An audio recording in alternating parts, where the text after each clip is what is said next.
A very good evening to one and all. I welcome you all to this news analysis initiative. These are the articles that are important from today's newspaper. Without any further delay, we will move on to the first one. Regarding the first article, which is India's first anti-terror policy to be out soon. Let the policy comes, then we will discuss in detail. The next article for the day, India's $450 million reconstruction package for Sri Lanka after Cyclone Ditwa. So this move highlights India's role as a first responder and trusted regional partner in the Indian Ocean region. And this also reinforces India's neighborhood first policy and SAGAR, which is security and growth for all in the region. And this builds also a strategic trust at a time when Sri Lanka is navigating post-crisis recovery. One thing to be noted here is the key features of the packages are out of $450 million, $350 million is given as a concessional lines of credit and $100 million as grants. And they are focusing on reconstruction of climate affected sectors such as housing, infrastructure as well as livelihoods, and they have also designed to ensure long-term recovery, not just emergency relief. We can also take into consideration the broader strategic implications, which is to counter the external influence through developmental diplomacy and not coercion. And it also strengthens India's image as a net security provider in the Indian Ocean. And it sets a model for climate responsive regional cooperation. See, this infographic is about Quality Council of India's next generation reforms and to support the Viksit Bharat 2047. The core idea is simple: to make the quality certification faster, digital, trusted and accessible, especially for MSMEs, labs, hospitals and industry. So what are the key reforms? That is, the first is the clean air priority, to a new accreditation system for air quality monitoring equipment to improve pollution measurement and regulation. Then NABL portals have been revamped. Then labs with consistent performance for 10 plus years get simple desktop surveillance instead of repeated physical inspections. Then ZED made faster and digital. ZED is actually zero defect, zero effect certification. Now that's been fully online with 24-hour turnaround for end-to-end processing. And especially there is a word here. See this one, unveiling the Q mark, Desh Ka Hak. That is to know your lab, hospital and MSME through the QR coded mark of quality. In prelims, they can simply ask what does Q mark means, which is a mark of quality. Okay, just go through this once. And there is another one, Quality Sedu, a secure ticket based system for time bound grievance and feedback resolution. Okay, and it's a very elaborate infographic. Please go through this once. The next article for the day, the VBG Ramji Act 2025 fixes structural gaps. And this article is written by the Union Minister for Agriculture and Farmers Welfare. That becomes very important for us. The VBG Ramji Act 2025 replaces MNREGA, we all know that. So the objective is to ensure stronger livelihood security and durable rural development. And it responds to digital work patterns, migrations, climate stress and past implementation gaps. Okay, the first is the employment guarantee is actually strengthened and not weakened. How? The guaranteed work increased from 100 to 125 days, and the statutory and the justiciable right to employment has been retained, and the unemployment allowances made enforceable by removing the procedural barriers, and time-bound grievance redressal systems has been strengthened.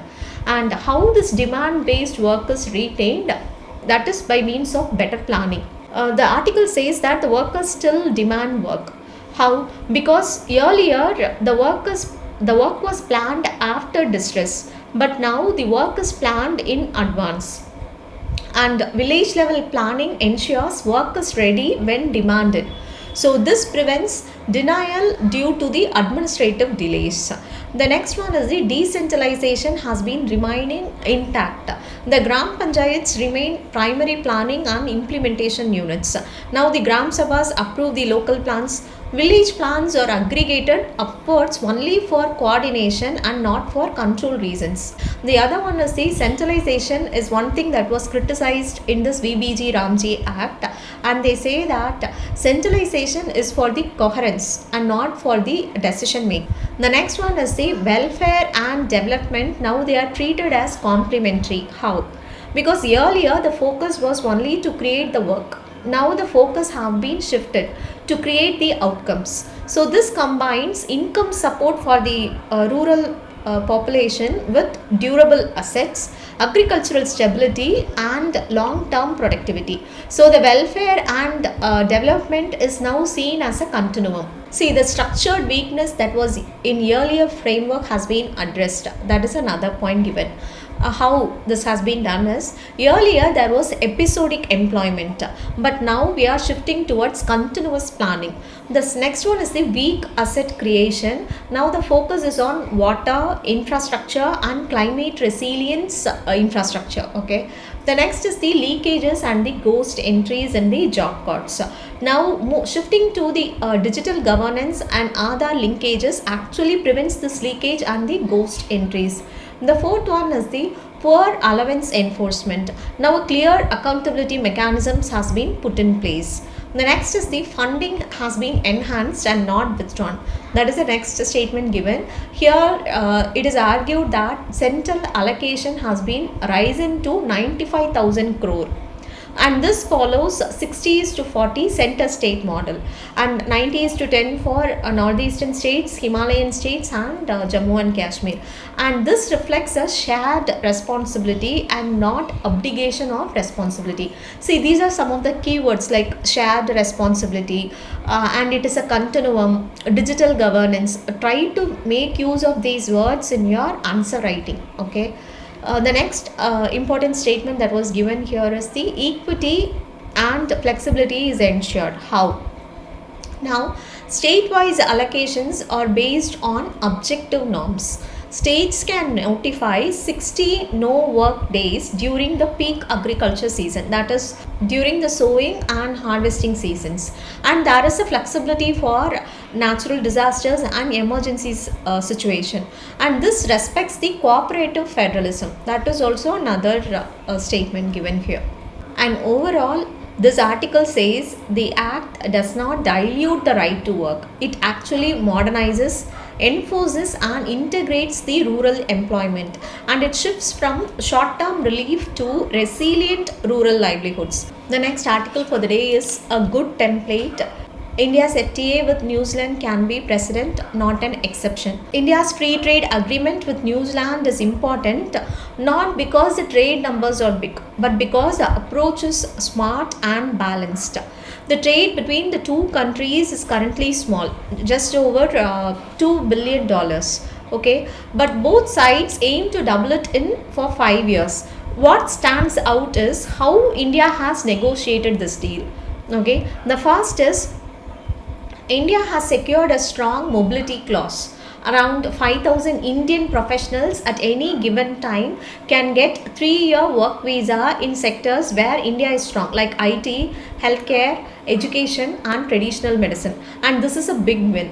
Even India's deal with Australia shows only 1,000 short-term working holiday visas. Second, the agreement is people-centric.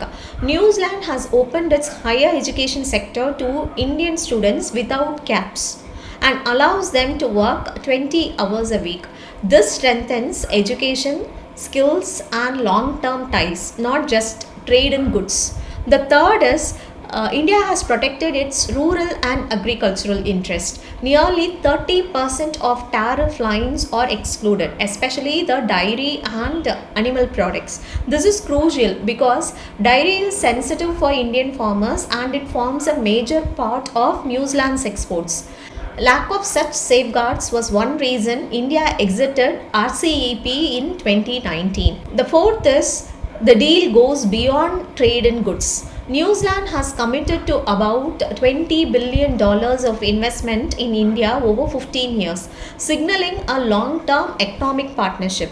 So overall, this FTA shows a shift in India's trade strategy, that is cautious, sector specific, and it was aligned with domestic priorities. The real challenge now is implementation. We have to removing this non-tariff barriers, recognizing Indian qualifications, and ensuring businesses actually use the agreement. So this FTA can become a template for India's future trade agreements, not just a one-off success. So that is this article about. See this data point which talks about the upskilling gap, why women risk being left behind by AI. As we end 2025, a lot of people in India worried about two things. One is, will AI take away our jobs, or two, are we heading towards 80-hour work weeks or a right to disconnect? So these are the two worrying things. But for millions of working women, this debate sounds ironic because they are already working close to 80 hours a week. That is the core point here. See, their work doesn't end after office hours. After paid work, they do unpaid work like cooking, cleaning, childcare, elder care, planning the household, and emotional labor. And this work is invisible, unpaid, and unrecognized. And India's Time Use Survey 2024 makes this very clear. About 40% of women are now part of the labor force. But when women enter paid work, their unpaid work does not reduce. Instead of replacement, there is double burden. And the whole data point serves as a huge talk point for your society, women related question, for your essay, and also for your ethics. Okay. And this Time Use Survey 2024 is a wonderful report where you can quote throughout your social justice women related question. See, there is a comparison of workload. Like women work about 9.6 hours a day, including both paid and unpaid, whereas men work around 8.6 hours a day, and 80% of men's time is paid work. The next one, that is a gender gap. The gap is widest during childbearing and caregiving years.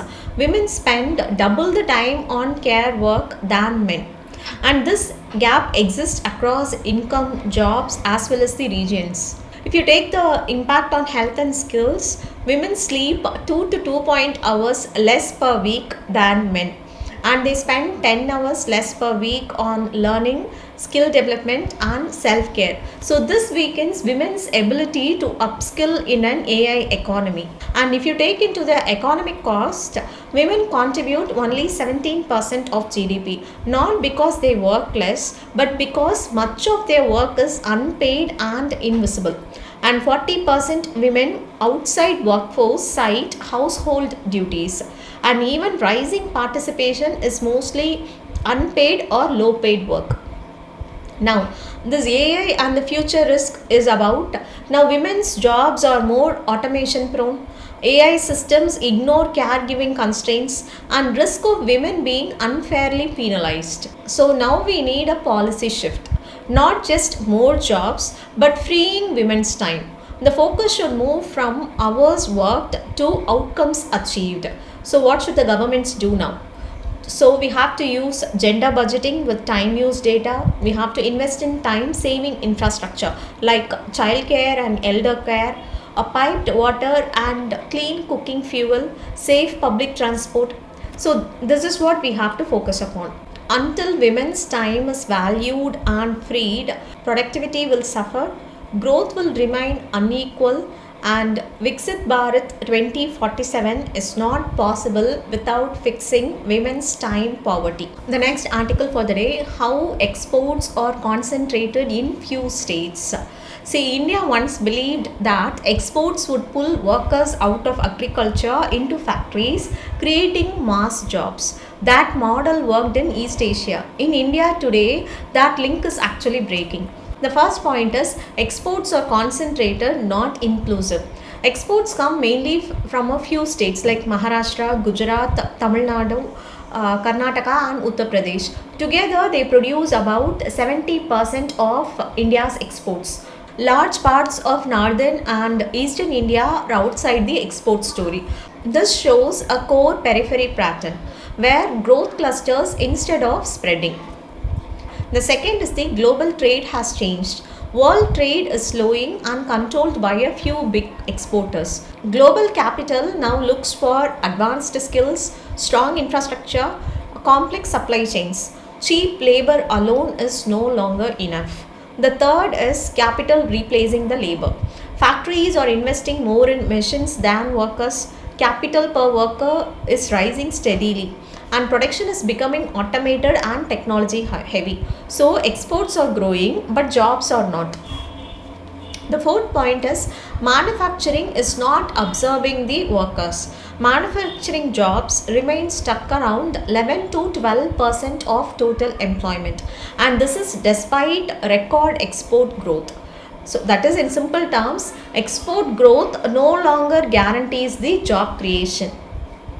The fifth is the wages lag behind the productivity. The productivity gains mostly go to the capital owners. Workers' wage share is actually shrinking. So this leads to jobless growth and rising inequality.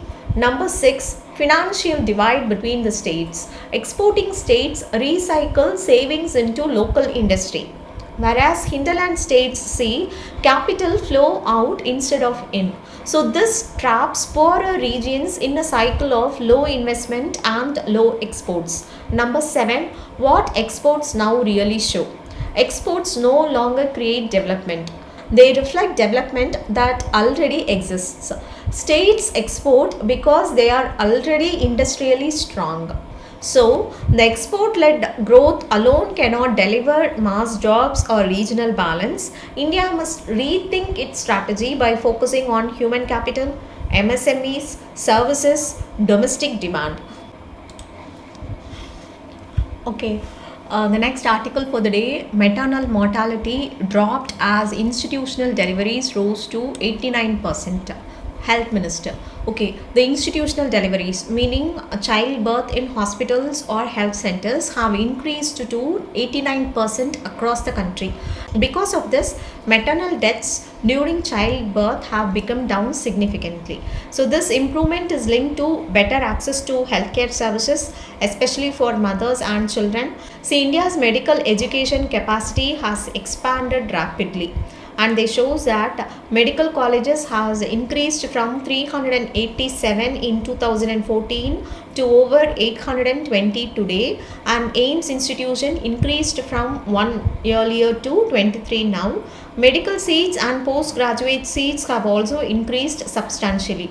And at the grassroots level, 1.81 lakh Ayushman Arogya Mandirs are providing healthcare to mothers and children. Ayushman Bharat scheme supports treatment for poor families, and 12 vaccines are given under the National Immunization Program to protect children. So more hospital beds, more health centers, more doctors, stronger primary care, all are together helping reduce maternal deaths and improve the overall public health. See, the next article, misinformation and digital fraud must be tackled. It is said by our president. Here you can take one important statement that was given by her, which is our constitution enumerates the fundamental duties of citizens, and many of these duties relate to wider dimensions of national security. To put it very simply, what she says is national security is not only the government's job, it is a citizen's responsibility, and this links directly to fundamental duties under the constitution. So this modern national security is people centric and technology driven, and to fight misinformation we require community participation, not just policing. The next article for the day, critical minerals important for national security and technological sovereignty. So why critical minerals matter? Critical minerals are essential for national security because modern defense systems depend on them. They are needed for today's military technology, jet engines, missiles, radars, satellites, batteries, semiconductors all need critical minerals. The next one is the supply chains. They are risky and concentrated because a few countries control most of these minerals, and supplies can be cut due to geopolitics or export controls. The next is the dependence. See, when we are depending on someone else, it is a strategic vulnerability. So without secure access, defense preparedness and operations can suffer. The next is self-reliant defense needs mineral security. Indigenous defense manufacturing is impossible without stable mineral supply chains. So India's response so far is identification of critical minerals, launch of the National Critical Mineral Mission, and focus on the full value chain, that is mining, processing, manufacturing and recycling. The next article for the day, RBI announces fresh measures to inject 2.9 lakh crore rupees liquidity. First, the RBI will buy government bonds worth rupees 2 lakh crore. When RBI buys these bonds, banks get more cash, which helps them lend more easily to the people.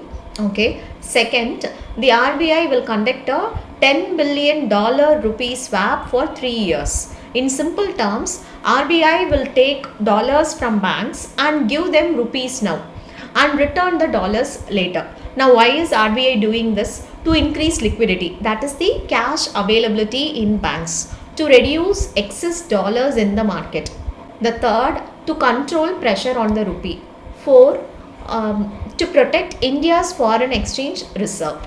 See, this move is actually very important, mainly because RBI had recently sold nearly $12 billion to stop the rupee from falling. So, overall, RBI is trying to stabilize the currency and make sure banks have enough money to support the economy as well. The next article for the day, Australian states set to pass tougher gun and hate speech laws. So Australia's most populated state, which is New South Wales, is planning to pass much stricter gun laws after a mass shooting in the Bondi Beach. Majorly, this attack has pushed Australia to rethink gun control and public safety, especially to prevent hate-driven violence in the future.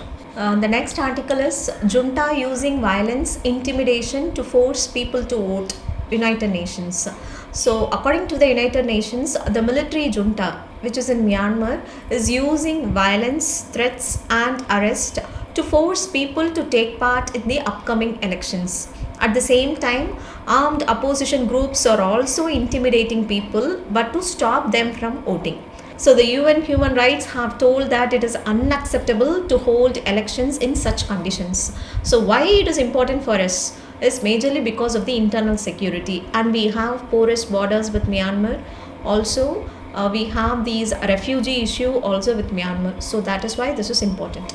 The last article for the day, rhino dehorning. First, once rhinos were found across Africa and Asia, today less than 28,000 remain worldwide. And poaching is the biggest threat, driven by illegal demand for rhino horns. Rhino horn is made of keratin, like hair and nails, but is wrongly believed to have medicinal as well as status value.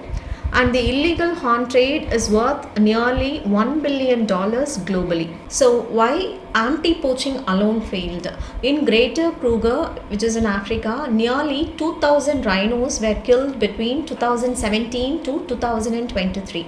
This happened despite heavy spending on patrols, dogs, AI cameras and drones. Arresting poachers have helped but did not strongly deter crime due to corruption and weak justice systems. So, how dehorning has become a game changer? Dehorning removes 90 to 93% of the horn safely without killing the animal. And study across 11 reserves over 7 years have showed that 78% drop in poaching where dehorning was done quickly. And dehorned rhinos have 95% lower risk of being poached. And this was achieved with just 1.2% of the anti-poaching budget. See, why this dehorning works is because poachers kill rhinos mainly to remove the horn easily. When horn value is removed, incentive to kill collapses. This shows that removing motivation can be more effective than policing alone. And India has a different success story. India and Nepal do not dehorn. They lost only 1 to 2 rhinos in the last 3 years. And the success is due to smart patrolling, community involvement and strong coordination. Example is the Kaziranga National Park. So the key lesson that we can take from this article is no single solution works everywhere. And dehorning is effective where poaching pressure is extreme. So conservation succeeds when local people and frontline rangers are empowered. That's all for today. Thank you all for joining.